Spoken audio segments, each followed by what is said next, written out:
guys, today I was going to give you 5 quick tips on how to improve your food photography. So I know there's a lot of people who are doing their own food photography. There's a lot of restaurants that are hurting bad right now with the COVID and the shutdowns and everything else. And so I figured I would at least give you guys some tips on things you can do to help with your photography when you're doing it on your own. Now, obviously, there's a gazillion tips I can go over, but we're just going to do 5 quick ones that'll make a big difference. Number 1, light your food. Now, you can obviously, like when I'm going somewhere, I have big professional lights. I can do a lot of crazy things. You do not have to have the crazy lights. It's nice when you have the big, powerful lights. You do not need to have those. You could have something as simple as this. It's a little light that goes onto your cell phone. It's not going to give you quite the ability to do exactly what you want like I would have, where I can have it on one side and kind of tweak it and have rim lighting and cool stuff, but it's going to light your food. We want to see what is in your food and we want the image to be clear. So the better the lighting, the less grainy your image is going to be, and we're going to be able to see the detail in your food. Number 2, pick your best piece of food to photograph. People, when they are eating and a dish is in front of them, they are going to look at that for a minute. Yeah, they'll take it in. You want it to look nice. But as soon as they've eaten it, they don't really have an exact memory of what it was, just that they liked it. But an image is something that sticks around. You want your best looking vegetables, pieces of meat, whatever you're doing. You want enough of those, and sometimes you want a bigger pile. Like mashed potatoes, you may want a bigger pile, not a tiny little spoonful. It depends on the look you're going for. But just make sure you have the best looking pieces of your food for your images.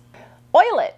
Okay, I don't know if many people think about doing this, but when I am photographing meat, vegetables, anything, a lot of times dishes are made and set aside while I am photographing another dish. So they can sit and get cold sometimes. And yes, there is this kind of debate whether it needs to be super hot and fresh coming to you.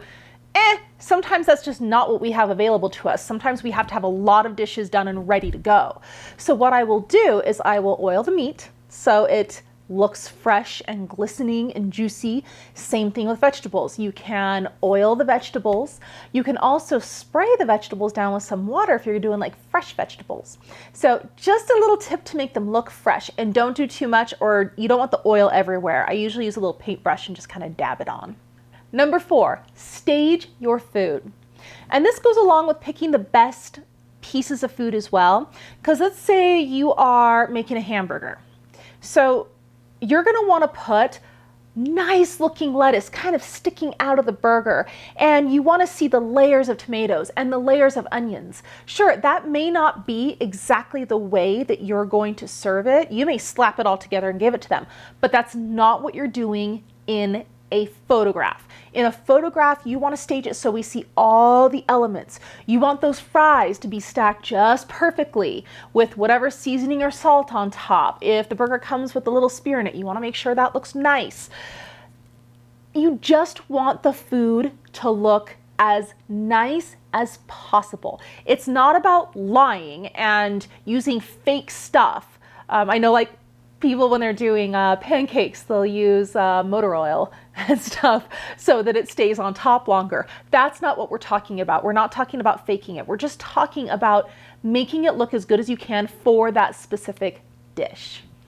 Number 5, shoot it from the correct angle. Now, I've done a whole video on angles, but for food especially, it's very important. If you are shooting something that is tall, you want to get it from a full side view angle. If you are shooting something that is flat, you want to get a top-down angle. So things like a tart. A tart's generally pretty flat, but they're beautiful from the top, usually. So you want to get a top-down, or at least mostly a top-down. If you're shooting a hamburger, side view, because we want to see all those layers in between. A top view isn't going to show us anything. And there are some meals that are in between. You're not going to be sure whether a top angle or a side angle looks best. Do them both. Pick it later, which one looks best. But know the angle that looks the best. So there you go. 5 quick tips of things you can do to help your food photography look better.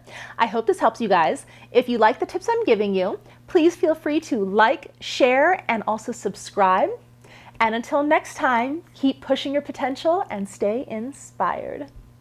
Bye.